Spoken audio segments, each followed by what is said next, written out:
दोस्तों आज मैं आपसे बात करूंगा बवासीर की बीमारी के बारे में। बवासीर की बीमारी एक ऐसी बीमारी है जो कि सबसे ज़्यादा आजकल के कंडीशंस में लोगों को परेशान करती है। किसी ना किसी प्रकार से ये परेशान करती रहती है। कभी पेट में कब्ज़ हो जाती है तो बहुत ज़्यादा ब्लीडिंग होने लगती है, कभी मस्से बड़े बड़े हो जाते हैं, बहुत ज़्यादा दर्द करने लगते हैं। तो आज मैं आपसे बवासीर में उपयोग की जाने वाली होम्योपैथी की एक बहुत खास दवा के बारे में बात करूंगा। लेकिन उसके पहले मैं यहाँ पे आपको बवासीर के बारे में थोड़ी सी जानकारी दे देना चाहता हूँ कि बवासीर की जो बीमारी होती है या फिर जिसे कि पाइल्स या हीमोरॉइड्स भी कहा जाता है, इस समस्या से सबसे ज़्यादा भारत देश में और विदेशों में सभी जगह लोग पीड़ित रहते हैं। और उसका सबसे बड़ा जो कारण है दोस्तों वो है हमारा खान पान का तरीका और सही चीज़ें ना खाना। इसके साथ साथ में जो लोग पैदल नहीं चलते हैं उन लोगों को भी बवासीर की समस्या हो जाती है।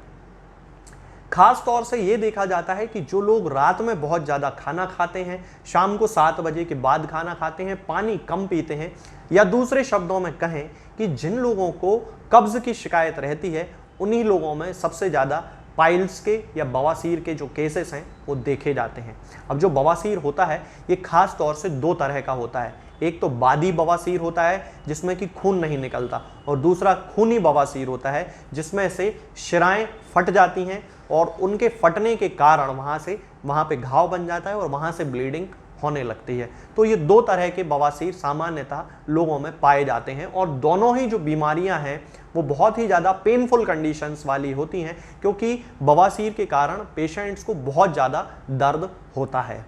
अब होम्योपैथी में तरह तरह की दवाएं हैं, बहुत सारी दवाएं हैं जो पेशेंट के सिम्टम्स के अनुसार बवासीर की बीमारी में दी जाती हैं। इस पे ऑलरेडी मैं एक वीडियो बना के डाल चुका हूं जिसमें मैंने बहुत सारी दवाओं के बारे में और उनके सिम्टम्स के बारे में बताया है। उन्हीं में से आज मैं एक दवा के बारे में आपसे बात करूंगा, और वो जो दवा है वो है एस्क्यूलस हिप्पोकैस्टेनम का मदर टिंचर। ये जो मेडिसिन होती है दोस्तों, ये बादी बवासीर के लिए लगभग एक स्पेसिफिक मेडिसिन के रूप में काम करती है, और लगभग 90% केसेस जो बादी बवासीर के होते हैं वो अकेले इस एक मदर टिंचर के यूज से या फिर इसकी पोटेंसीज के यूज से वो पूरी तरह से ठीक हो जाते हैं, ऐसा देखा जाता है।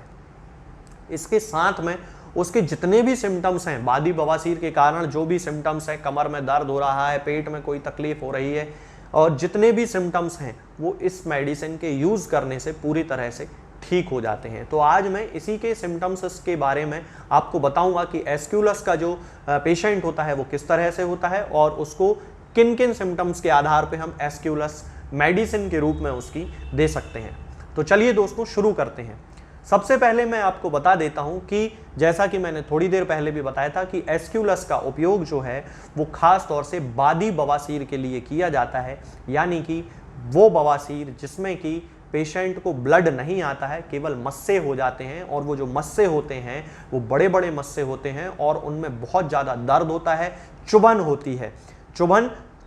कांटा गड़ने जैसी चुभन होती है रेक्टम में, एनस के आसपास यानी कि मलाशय में और मलद्वार के आसपास कांटा गड़ने जैसी, सुई चुभने जैसा जो है वो दर्द होता है, चुभन होती है। अब ये वाली जो चुभन है वो नाइट्रिक एसिड के पेशेंट में भी देखी जाती है। तो नाइट्रिक एसिड हमें किन कंडीशंस में यूज करना है? तब जबकि पेशेंट को फ्रेश होने की शुरुआती अवस्था में, यानी कि जैसे ही वो मल त्याग करना शुरू करता है तुरंत ही उसे चुभन जैसा दर्द होने लगता है, उस कंडीशन में हम नाइट्रिक एसिड का यूज कर सकते हैं। और जब किसी पेशेंट को मल त्याग करने के कुछ घंटों बाद रेक्टम में या एनस में यानी कि मलाशय में या फिर गुदा द्वार के आसपास चुभन महसूस होती है कुछ घंटों बाद, तब उस कंडीशन में एस्क्यूलस का उपयोग किया जाता है। यहाँ पे एक बहुत खास सिम्टम एस्क्यूलस का देखा जाता है कि जिन लोगों को बवासीर की प्रॉब्लम होती है उनको कमर दर्द बहुत ज़्यादा होता है एस्क्यूलस के पेशेंट्स में, यानी कि जिन लोगों को कमर दर्द के साथ बवासीर की शिकायत हो रही है उन लोगों को एस्क्यूलस का मदर टिंचर यूज करना चाहिए। और खास तौर से कमर भी दर्द जो होता है वो किस हिस्से में? सैक्रम के हिस्से में, यानी कि हमारी जो टेल बोन है, टेल बोन के ऊपर का जो हिस्सा है वहां से पेशेंट को दर्द होता है। और ये जो दर्द है ये रेफरिंग पेन होता है, यानी कि कभी एक हिस्से में दर्द होने लगेगा, कभी दूसरे हिस्से में दर्द होने लगेगा, कभी दर्द ऊपर चला जाएगा, कभी दर्द जो है वो नीचे पैरों में आने लगेगा। इस तरह से ये जो दर्द होता है ये अपना स्थान परिवर्तन करता है। तब उस कंडीशन में हम एस्क्यूलस का उपयोग कर सकते हैं। इसके साथ साथ ही जिन जिन बीमारियों में ब्लड इकट्ठा हो जाता है, वीनस ब्लड, यानी कि वो ब्लड जिसको कि वापस हार्ट में जाना चाहिए था, दिल में जाना चाहिए था, लेकिन किसी कारण से वो वहां तक नहीं पहुंच पा रहा है और वहां जो वेन्स हैं उनमें इकट्ठा हो गया है, तब उस कंडीशन में यदि वहां पे ब्लड के इकट्ठा होने के कारण पेशेंट को हैवीनेस महसूस हो रही है, मान लीजिए कि रेक्टम का ही केस ले लें कि जिन लोगों को बादी बवासीर की शिकायत है और वहां पे वीनस ब्लड जो है, यानी कि शिराओं में बहने वाला जो ब्लड है, जो रक्त है, वो इकट्ठा होने लगा है और उसके कारण उसको रेक्टम में यानी कि मलाशय में भारीपन का अनुभव होता है, जैसे कि वहां पे कुछ भरा हुआ हो। तब उस कंडीशन में यदि किसी और अंग में भी ऐसे सिम्टम्स दिखाई दे रहे हैं कि वहां पे नीले रंग का ब्लड इकट्ठा होने लगा है, नीला पड़ने लगा है वो हिस्सा, तब उस कंडीशन में भी हम एस्क्यूलस का उपयोग कर सकते हैं। इसके साथ साथ ही दोस्तों इसका एक और बहुत खास सिम्टम होता है कि आर्सेनिक के जैसे ही, यानी कि आर्स अल्ब जो होम्योपैथी मेडिसिन होती है उसके जैसा ही इसका सर्दी जुकाम भी होता है, यानी कि नाक से पानी बहता है, बहुत ज़्यादा एक्रिड जो है वो डिस्चार्ज होता है, सर्दी हो जाती है बहुत तेजी से। तब उस कंडीशन में भी एस्क्यूलस का उपयोग किया जाता है और वहां पे पेशेंट के सिम्टम्स के अनुसार डिफरेंशिएट करना पड़ता है कि इसको आर्सेनिक देना है या फिर एस्क्यूलस देना है। इसके साथ साथ ही यदि हम इस पेशेंट के हेड के सिम्टम की बात करते हैं, यानी कि सिर के सिम्टम्स की बात करते हैं, तो पेशेंट बहुत ही डलनेस फील करता है, यानी कि उसका किसी काम में मन नहीं लगता है। अब जिसको बवासीर की प्रॉब्लम होगी निश्चित रूप से उसका जो पूरा ध्यान है वो उसकी बीमारी की अवस्था पे ही रहेगा, उसकी बीमारी पर ही रहेगा, तो उसका किसी काम में मन नहीं लगेगा, सिर में बड़ा उसको भारीपन महसूस होता है, क्योंकि बवासीर के साथ साथ कब्ज भी एसोसिएटेड होगी। तो उस कंडीशन में कब्ज के कारण उसका पूरा पेट भारी रहेगा और पेट जब भारी रहता है तो पेशेंट को सिर में अपने आप हैवीनेस आने लगती है, उसे कुछ समझ में नहीं आता है, एक्किंग पेन होने लगता है, फ्रंटल जो मतलब यानी कि जो फोरहेड जो होता है यहाँ पे बड़ा दर्द होता है। इस दर्द के साथ साथ आंखों में भी उसको बहुत ज्यादा हैवीनेस फील होने लगती है, दर्द होने लगता है, एक्किंग पेन होता है। एक्किंग मतलब जैसे कि कहीं कोई चोट लगी हो, ऐसा कोई दर्द उसको महसूस होने लगता है पूरे सिर में। खास तौर से ऑक्सीपुट में भी बहुत सारे लोगों को, यानी कि सिर का जो पिछला हिस्सा होता है उसमें भी बहुत सारे पेशेंट्स को दर्द होने की शिकायत होने लगती है। यदि हम इसके नाक के सिम्टम की बात करते हैं तो जैसा कि मैंने आपको बताया कि आर्स एल्बम के जैसे ही इसमें सर्दी जुकाम के सिम्टम्स होते हैं, नाक से पानी आता है, छींकें बहुत ज्यादा आती हैं, ठंडी हवा लगने से उनमें एग्रावेशन होता है। लेकिन जब एक नॉर्मल व्यक्ति है जिसको कि सर्दी नहीं है, उस अवस्था में इसकी जो नाक है वो बड़ा उसको ठंडा ठंडा महसूस होता है, ड्राइनेस उसको महसूस होती है, यानी कि वहां पे उसको सूखापन लगता है, नाक सूखी हुई उसको महसूस होती है।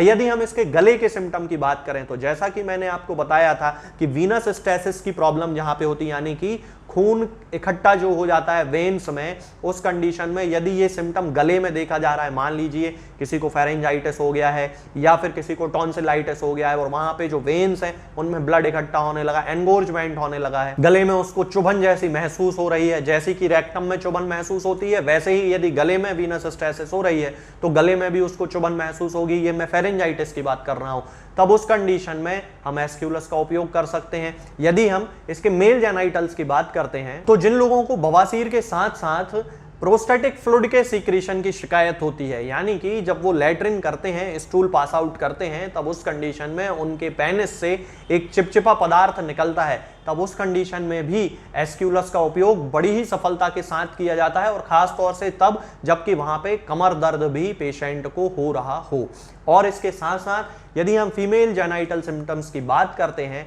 तो ये देखते हैं कि जिन महिलाओं में श्वेत प्रदर की शिकायत होती है, यानी कि ल्यूकोरिया की शिकायत होती है, सफेद पानी आने की शिकायत होती है, उन महिलाओं में यदि वहां पे सफेद पानी आने के कारण कमर दर्द बहुत ज्यादा हो रही है, बहुत ही ज्यादा कमर दर्द होती है और इतनी ज्यादा होती है कि पेशेंट को ऐसा लगने लगता है कि यंग एज में भी उसका बुढ़ापा आ गया है और उससे बिल्कुल चलते फिरते नहीं बनता है, लेमनेस की कंडीशन वहां पे डेवलप हो जाती है, कमर बिल्कुल हिलाते डुलाते ही नहीं बनता है। तब उस कंडीशन में हम ल्यूकोरिया यदि किसी को है, यानी कि सफेद पानी की शिकायत है और इतना ज्यादा सफेद पानी आने के कारण कमर दर्द हो रहा है बहुत ज्यादा, तब उस कंडीशन में हम एस्क्यूलस का उपयोग कर सकते हैं। अब यदि हम इस मेडिसिन की डोज की बात करते हैं तो दोस्तों मैं इसका मदर टिंचर यूज करने की सलाह दूंगा, क्योंकि मैंने अपनी क्लिनिकल प्रैक्टिस में यह देखा है कि मदर टिंचर के यूज करने से रिजल्ट बहुत जल्दी मिलने लगते हैं। तो इस मेडिसिन का 10-10 बूंद दिन में 3 बार, मदर टिंचर की 10-10 बूंद दिन में 3 बार आधे कप या 1 कप पानी में मिला के पीने से लगभग दूसरे दिन या तीसरे दिन से ही पेशेंट को रिजल्ट मिलना शुरू हो जाते हैं,